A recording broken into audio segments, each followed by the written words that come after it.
Cada miércoles tenemos una cita con un señor que ama el cine. Una historia de amor muy bonita y que no voy a contar qué final tiene. Que dice lo que piensa para bien. Me parece uno de los mejores actores del mundo. O para mal. Me olía que era una majadería, pero confirmado. Alguien que se define con una sola palabra. Es tremendo. Y que a esta hora abre la ventana del cine. No la abras, no la abras. Y la abres.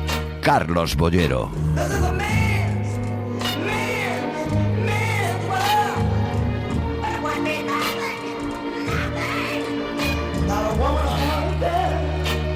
Bollero, ¿qué tal? ¿Cómo estás? ¿Qué tal, Roberto? ¿Cómo estás tú? Muy bien, hombre. Mira que pensaba, hoy nos veremos después de tanto tiempo y al final, oye... Ya, pues no hay forma, ¿no? No hay manera. ¿Cómo estás tú? ¿Tú estás recuperado ya de lo tuyo, de tus dolores así de espalda y eso? Sobreviviendo, me imagino, como casi todo el mundo, ¿no? Ya. Pero bueno, tirando con este mes de julio que en Madrid, aquí en el centro, resulta tan infame, por lo menos para mí. Ese cada vez llevas peor el calor, ¿eh? Cada vez sí, a medida y cuanto más viejo eres, yo creo que mucho peor, así que el invierno bendito sea, así, ahí estás protegido con mantas o con abrigos o con historias, pero esto y el aire acondicionado es criminal, porque si te duermes con él, yo por lo menos la garganta. Así estoy yo, sí. Así estás, claro, ¿no? Se reseca muchísimo la garganta y sobre todo cuando uno tiene el músculo este de las cuerdas vocales y de la garganta no muy activo por el desentreno de las 2 semanas de vacaciones. Claro. Al principio de cada temporada de verano me ocurre lo mismo. Sí. Estaba pensando en el aire acondicionado. ¿Tú eres de los que se iba a las 4 de la tarde al cine ahora en verano, ya no solo por el placer del cine en sí, sino también por estar en un sitio fresquito? Sí, sobre todo Pero fíjate, mis recuerdos de infancias no había aire acondicionado en los cines, entonces debíamos de sudar Pero tengo un recuerdo muy feliz de esos programas dobles, incluso triples, yo creo, de la infancia durante el verano. Pero dices, no, el aire acondicionado es un invento o por lo menos en los cines a los que yo iba no los recuerdo, ¿no? Pero en tu caso, Roberto, que tu trabajo es estar hablando y hablando delante de un micrófono, me imagino que te dan temblores cuando te falla la voz, ¿no? La fuerza. Sí, hombre, sobre todo por la experiencia de otros años, que no sé si recuerdas o estabas tú. Sí, es verdad. Lo pasamos un poquito regular, ¿eh? Eso que te tienen que inyectar la cortisona y tal, y bueno, al final uno sale del paso. Oye, en cuanto que no pronuncies ni una palabra, en cuanto que termines el programa, ¿no? Me reservo hasta el de mañana. Oye, hasta el de mañana, ayer parte del desgaste de la voz fue para comentar algo que tiene que ver contigo, que estuvimos hablando ayer aquí en la ventana, que te has convertido en el coco, en el temor de los estudiantes de selectividad que ayer se examinaban en Cataluña. ¿Te ha llegado esa noticia que salió un texto mandaron, tuyo? Sí, me mandaron mensajes, lo que pasa es que me decían consúltalo en algo de esto, de internet, y no hasta que me llamaron amigos y me contaron que me habían concedido ese honor, ¿no? No había salido nunca un texto tuyo, porque recuerdo que, no sé, de Luz Sánchez Mellado, por ejemplo, de algún artículo suyo, no habías tenido noticia de que hubieran elegido un texto tuyo. Sí, no, me habían contado antes en algún colegio los nietos de una gran amiga mía que había salido también en los textos, pero recuerdo sobre todo hace muchísimos años que salió un diccionario del SOEF que estaba editado, el prólogo lo hacía Luis María Ansón y yo aparecía con enorme frecuencia en sus páginas. Diccionario del SOEF, debido a mi estilo expresivo tan soez. Me divirtió mucho, ¿no?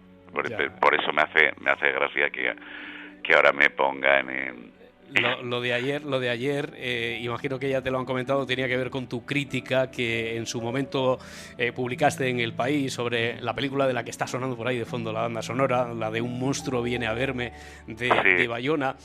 Tuvimos la oportunidad ayer a las 7 de la tarde de hablar con uno de un encanto de chaval que se había examinado y que había optado porque se podía optar entre un fragmento de la novela La conquista del aire de Belén Gopegui o tu crítica sobre la película esta de J. Bayona, Un monstruo viene a verme, y el muchacho este dice, yo no había leído nunca nada de Boyero, yo no, en realidad un millennial que no sabía quién eras, no sabía quién era Boyero, pero dice, pero me gustó muchísimo la crítica, además nos estuvo contando que coincidía exactamente en aquello que decías de que ponías muy bien la película, pero que te sobraba cuando te incitaban a llegar a algún sentimiento al que si no hubiera sido a través de la vara que te daba la música, la banda sonora, igual no hubieras llegado, ¿no? Cuando sí, no me acuerdo, por ahí. Como te puedes imaginar, no recuerdo lo que escribí, pero escribo demasiado, ¿no?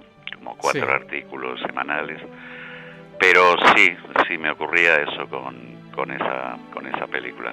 Y celebro mucho que ese crío que no me conocía, pues que me haya descubierto gratamente, así, o sea, igual sigue leyéndome, ¿no? Seguro que sí. Bueno, al menos eso es lo que nos contó. Oye, que ya hay novedades en las salas, en la cartelera. Bueno, la verdad que el sector, mira, tenía por aquí el dato, no augura una gran campaña, desde luego, porque los datos de entradas vendidas tras el estado de alarma, la verdad es que estamos hablando de un 10%. Los empresarios están muy preocupados porque no se acercan ni de lejos a los aforos ya de por sí reducidos que se les permite. Mira, este fin de semana ha habido 90.200 espectadores y para que nos hagamos una idea, como referencia, el fin de semana antes de la pandemia, pues estuvimos cerca del 1.915.000. Es decir, que no ha llegado ni al 10% ahora. Sí, bueno, te diría que las grandes cadenas de la exhibición siguen cerradas, ¿no? Y entonces están estrenando películas cuyo interés para el gran público es limitadísimo. O sea, te diría para el gran público, incluso para gente como yo. O sea, y te quiero decir, es fundamental que las majors estrenen películas que la gente las espera, como por ejemplo la última película que ha dirigido Christopher Nolan, ¿no? Pero me imagino que para que todo se normalice un poco, ¿no? A mí esto de la nueva normalidad me pone de los nervios. Creo que habría que llamarlo, si eres preciso, nueva anormalidad, ¿no? O renovada normalidad, ¿no? Pero yo confío en que a la gente no se le hayan quitado las ganas de ir al cine, o que pierdan el miedo y sobre todo que tengan una cartelera apetecible, muy apetecible, ¿no? Bueno, pues vamos a ver qué nos cuentas. Háblanos de lo que tú hayas visto. Por ejemplo, ¿dónde estás, Bernadette, que tiene esta banda sonora?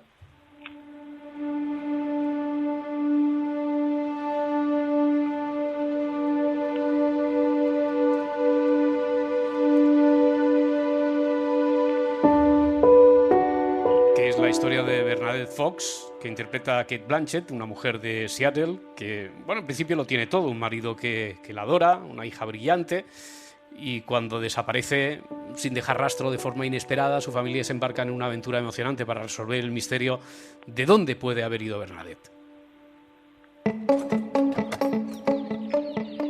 No sé, yo probaría a podarla, pero... ¿Puedo ayudaros? ¡Ah, hola, Bernadette! No sabía que estabas en casa. Ya lo veo. Espero que no te importe, he llamado al especialista en eliminación de zarzas. Las zarzamoras Esta pasan es por la debajo de versión doblada y en versión original.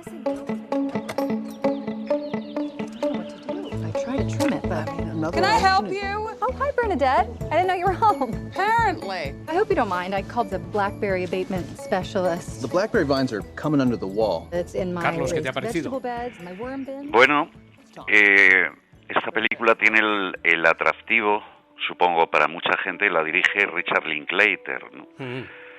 Que es un director independiente, entre comillas, que tiene un público muy fiel. Por ejemplo, conozco a muchísima gente que está enamorada de una trilogía que hizo este señor, que es Antes del amanecer, Antes del atardecer, Antes del anochecer, la recuerda Roberto, que es protagonizada por Ethan Hawke y que cuenta la historia de una pareja que se conoce un día en Viena, ¿no? Durante unas vacaciones, se separan después de pasar el día y la noche juntos, vuelve a reencontrarse pues a los 10 años, y luego vuelven a reencontrarse ya casados y con hijos, pues volvemos a reencontrarlos, en una isla griega. No sé si has visto estas películas, Roberto, así. Sí. ¿Sí? ¿Te gustaron?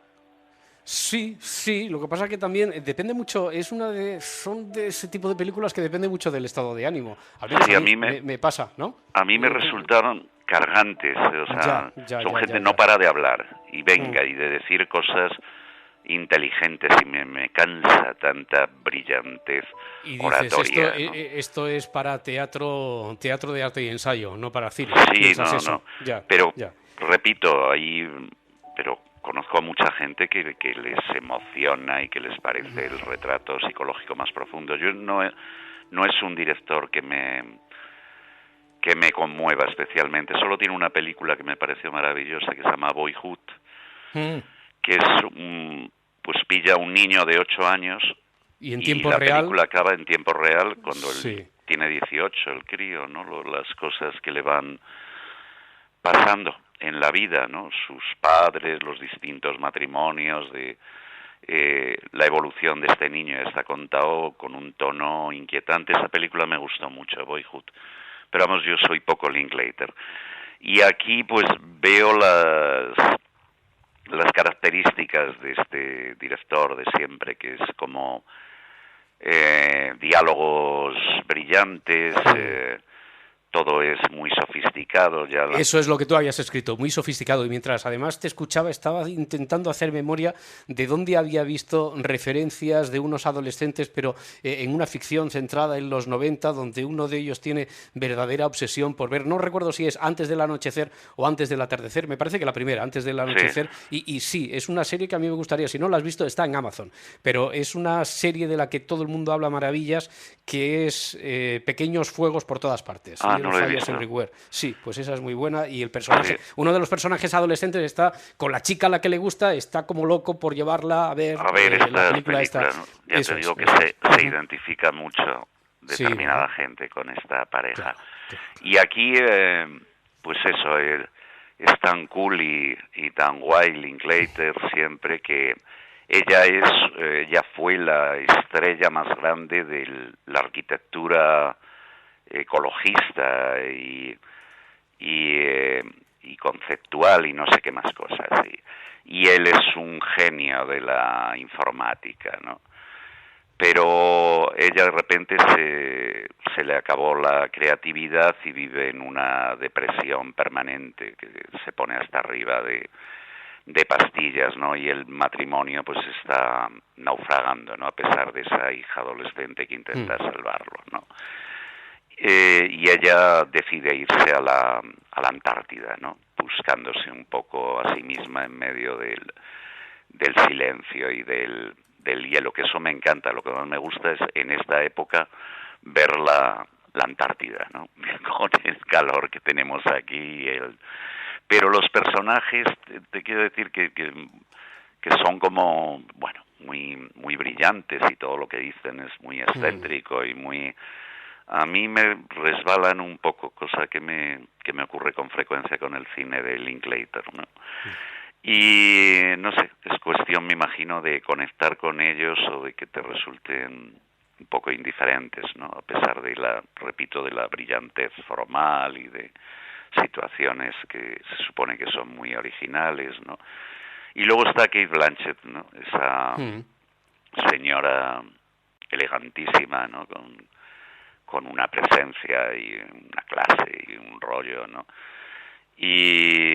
Pero que vuelvo a lo de siempre, que con el cine, con los personajes, pues o conectas con ellos y te interesa lo que les ocurre y lo vives, o lo ves con un poco de distancia.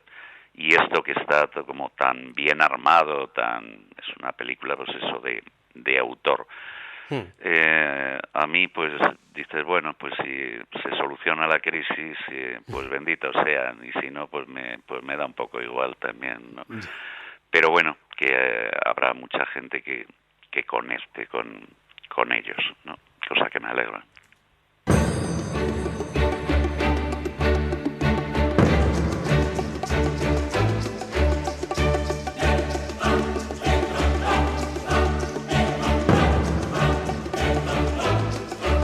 Hablando de cine, porque forma parte de la historia del cine, como, bueno, no obstante estuvimos destacándolo aquí hace, 3 semanas como mucho, cuando subimos que a Ennio Morricone, que nos dejó, que falleció en Roma a los 91 años, el lunes nos enteramos de esa noticia. A él y a John Williams les concedieron el premio Princesa de Asturias, y estuvimos recordando lo que habían significado estos dos creadores enormes para lo que... Mira, antes que hablábamos de cómo te sobraban alguna banda sonora, en este caso es para todo lo contrario. Pero hoy no podíamos dejar de hablar otra vez de Ennio Morricone. Bollero. Sí, pues ha muerto uno de los grandes compositores, pero de verdad, así. Y escucho la banda sonora de La Misión, que es la que está sonando, sí. y bueno, me toca el corazón, porque es grandiosa, sí. A mí y tiene como tantos giros, contándote esta historia terrible de la exterminación de los indios en Iguazú, y la redención de un esclavista, ¿no?, que interpretaba De Niro, y el papel de los jesuitas, ¿no?, intentando salvarlos. Y la música era grandiosa, ¿no? Y tiene más bandas sonoras que a mí me gustan mucho, como la de Los Intocables, de Leon Ness, por ejemplo, me parece. Y digamos que las que, no sé, que fueron súper populares, pero yo no las destacaría como las mejores de Morricone, aunque fueran pues las de la trilogía de Leone, ¿no? Por un puñado de dólares, El bueno, el feo y el malo, y la muerte tenía un precio. Y sin embargo, con Leone, ¿dónde la ponemos? Con Leone hizo dos bandas sonoras extraordinarias, que era la de Érase una vez en América y Hasta que llegó su hora, sí. Para mi gusto, vamos. No, te preguntaba por Cinema Paradiso, porque los cines Yelmo van a emitir desde el viernes Cinema Paradiso como homenaje a Morricone. ¿Esa dónde la colocamos? La banda sonora era muy emotiva, ¿no? Y digamos, es que es una película con la que la primera vez Roberto me emocionó mucho, cuando la vi en Cannes hace pues más de 30 años, ¿no? Pero luego, volviéndola a ver, me parecía que había mucho cálculo y mucho artificio, cosa que con otras películas te ocurre lo contrario, ¿no? Pero la banda sonora era muy bonita, es que era un pedazo de músico este señor, Ennio Morricone, sí. O sea que bendito sea.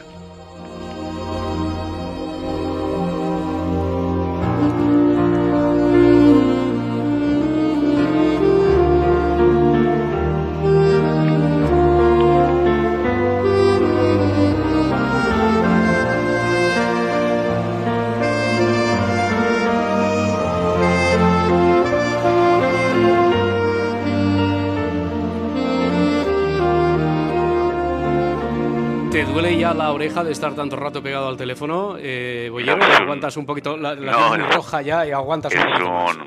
Es un placer, como siempre, hablar contigo, aunque estemos pues es que tan lejos, si es así, sí, así estamos un poquito más cerca, aunque no nos podamos abrazar. Si es así y aguanta tu oreja, yo te rogaría que, esperaras 3 minutos, que además te voy a presentar porque igual que Francino, Mara Torres también se ha ido de vacaciones, pero te quiero presentar a una amiga por si no la has oído, no la has escuchado estos días, que está al frente del Faro y ya verás cómo te cae, como a todos nosotros, estupendamente.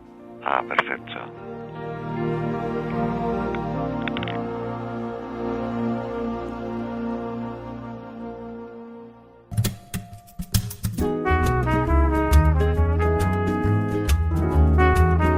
La Ventana, con Roberto Sánchez.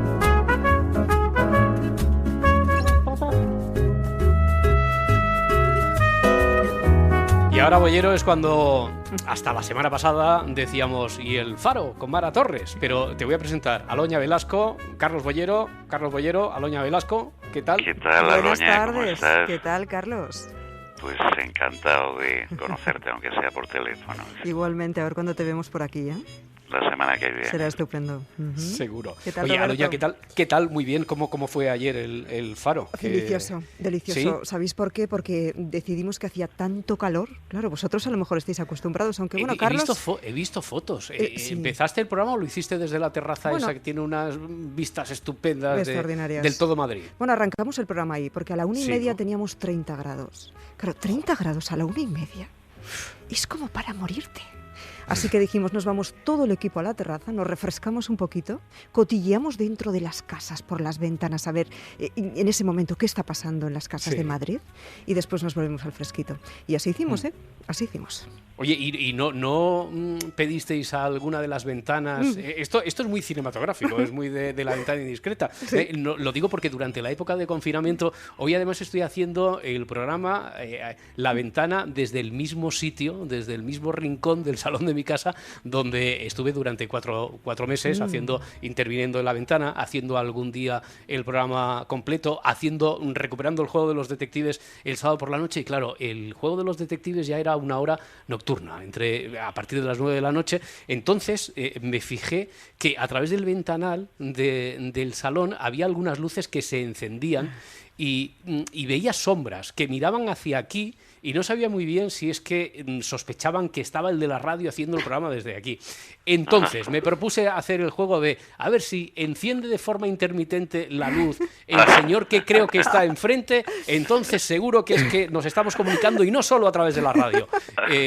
Y yo creo que sí, que lo que pasa es que lo hizo con timidez, después se escondió rápidamente esa cabeza que no era más que una sombra, muy de Hitchcock también, se retiró y apagó, encendió y ahí acabó la cosa. Hacerlo algún día. Sí, ¿no? ¿no os pasa eso, Carlos, Roberto, que cuando vais, por ejemplo, conduciendo de noche y... Yo no conduzco, perdón. O cuando vas en el transporte público, Carlos, y hay edificios con algunas casas iluminadas, mentalmente entráis dentro de ese hogar y decís, ¿quién vivirá? ¿Qué estará haciendo?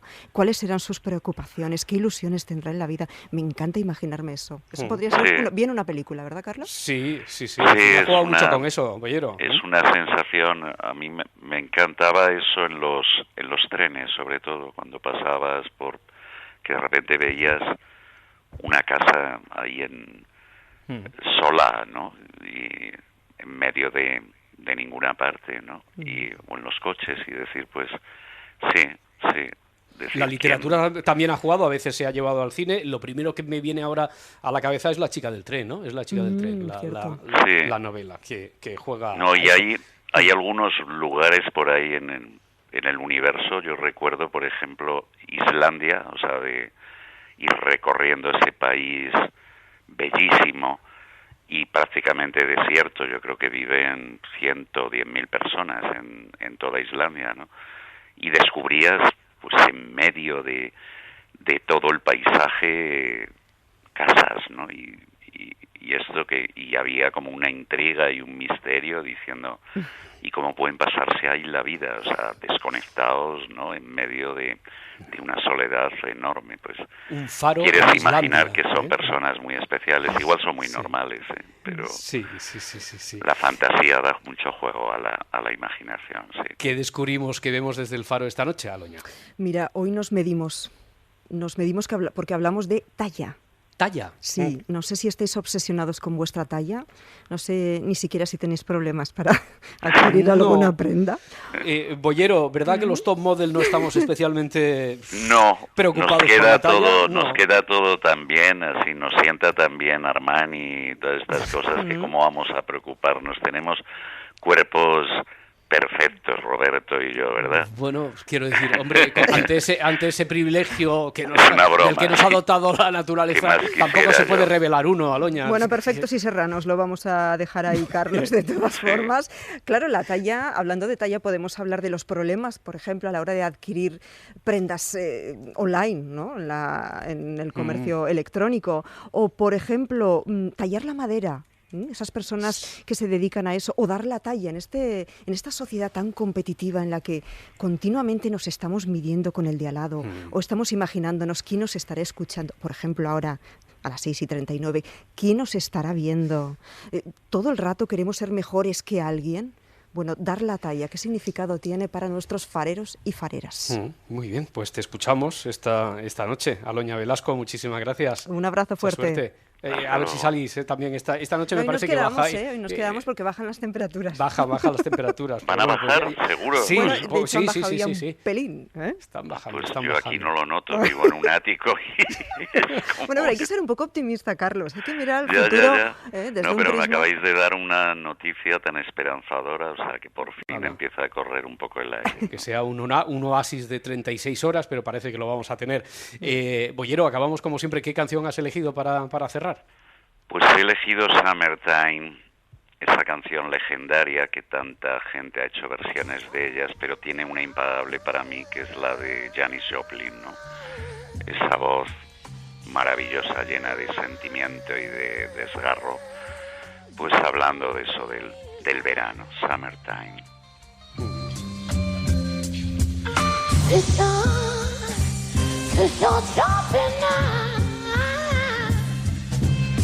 Hey, the cotton Lord, cotton's high,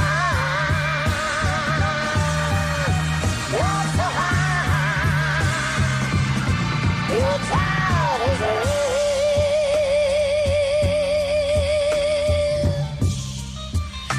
and your mom, oh, and the fish is mighty good looking, babe. I said she's looking pretty fine to me now.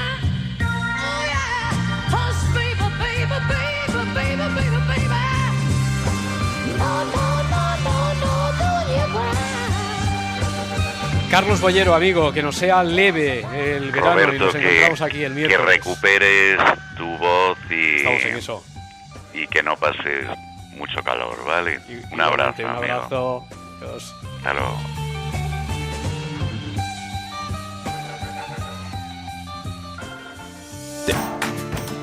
La Ventana con Roberto Sánchez.